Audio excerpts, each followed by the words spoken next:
Hello, I am Kimberly with Solid Foundations Therapy, sharing a monthly therapeutic moment.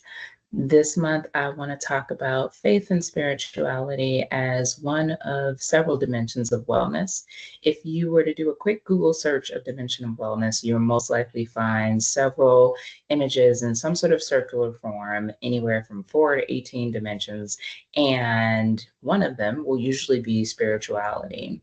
The thing that I want to differentiate in talking about spirituality as a dimension of wellness is from religion, which can be very powerful and important for a lot of folks. However,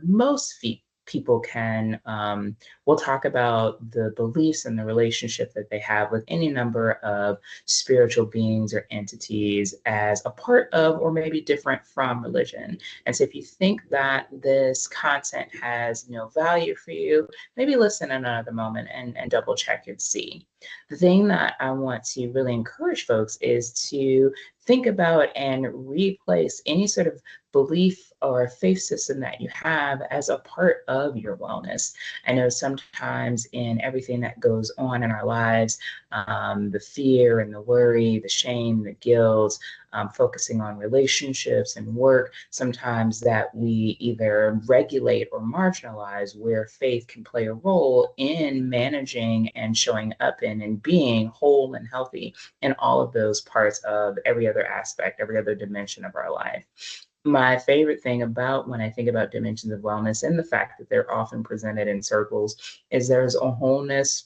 there's a connection, there's often an integration and an overlap. And so when thinking about what beliefs you do have and where have you maybe not paid attention to them, where have you regulated, marginalized, not given space and connection to the beliefs that you hold. And this is, very broad when I think about whether or not you think of